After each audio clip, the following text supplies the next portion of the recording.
Hi, and welcome to this tutorial where we are going to study about revenue inflation as a measure of committing accounting fraud and the company involved in inflating its revenue and hence committing the accounting fraud is Xerox Corporation.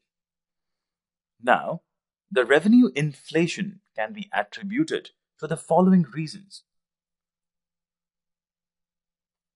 It could be because of false sales. Recognizing false sales, it is because of recognizing of incomplete sales. It is because of misclassifying sales, and it is because of early recognition of rebates from suppliers.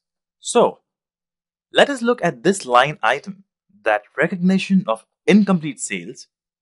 Now, if you look at the balance sheet of the company, then under current liabilities, we have an item which is known as unearned revenue. Now, unearned revenue comes when the company gets cash from the customer, but it has not shipped the item to the customer, and hence it cannot recognize the revenue. So once the item is shipped to the customer, this unearned revenue part goes to zero, and an equal offsetting amount gets added to the retained earnings in the stockholders' equity through the increasing earning.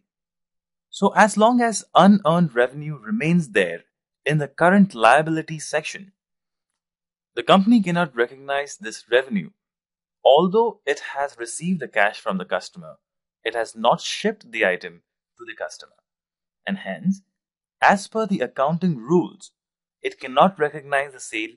So the company can sometimes recognize these kind of incomplete sales so as to inflate its revenue. And then another method of revenue inflation is misclassifying sales, where some sales are not of operating in nature, but still they are made to be a part of the top line. And similarly, early recognition of rebates from the suppliers also leads to revenue inflation. Now, there are various red flags for fraud related to revenue. Now, if there is increase in revenue without corresponding increase in the cash flow, then this is a kind of red flag for the analyst.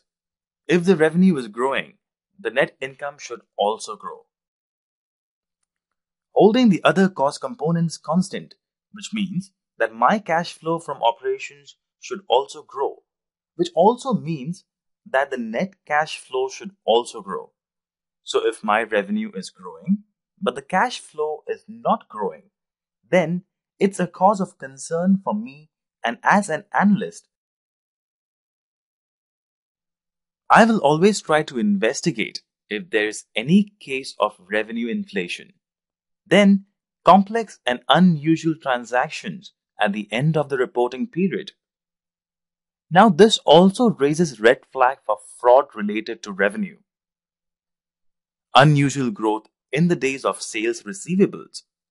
So all of a sudden, if there is an unusual growth in the days of sales receivables, that is DSO, which is equal to 365 divided by sales into accounts receivables, then it also raises red flag to the fact that there could be a possibility for revenue inflation and a stronger revenue growth when the peer companies are experiencing weak sales. Of course, this again points to the revenue inflation, which can be used by the company to increase their top line and hence their bottom line. Now, we're going to look at the case where Xerox Corporation actually used revenue inflation to manipulate its earning. So let us look at how it did so. So first it followed the cookie jar method, and under this cookie jar method, improperly storing revenue off the balance sheet and then releasing the stored fund strategic time in order to boost the lagging earning for a particular quarter.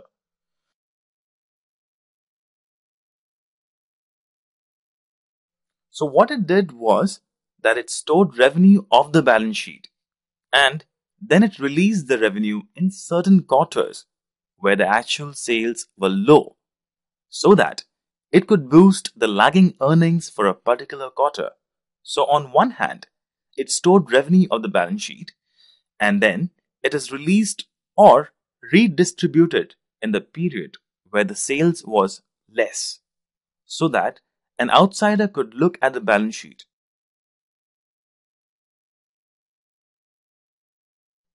and panel of the company and say that sales have been fairly constant across all the quarters.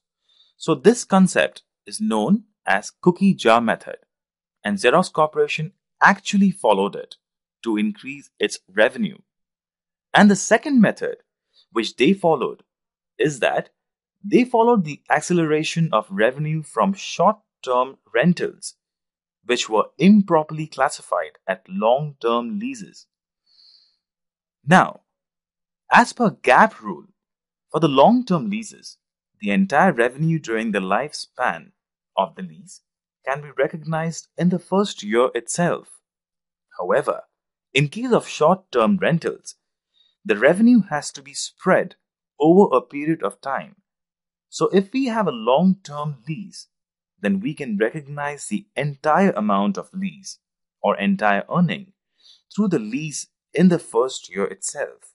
Entire revenue in the first year.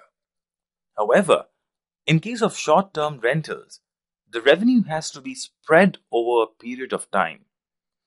But what Xerox did was that it classified some of the short-term rentals into long-term rentals, and hence, short-term rentals into long-term leases, and hence, it increased its revenue in the initial years. Now this boosted the short-term profit and allowed it to meet the profit expectations in 97, 98, and 99. And because of these accounting manipulations, top executives of Xerox were able to cash in stock options worth 35 million US dollars, and Xerox stock price rose to $60 per share in mid-1999 and dropped to $7 US dollars in 2002. So just because of this cookie jar method and conversion of short-term rentals or recognition of short-term rentals as long-term leases, and hence recognizing the entire revenue in the first year itself, the Xerox was able to manipulate its earnings and meet the profit expectations in 97, 98, and 99. And hence, we can see that in 99, its share price was 60 US dollars, whereas it dropped to $7 in 2002.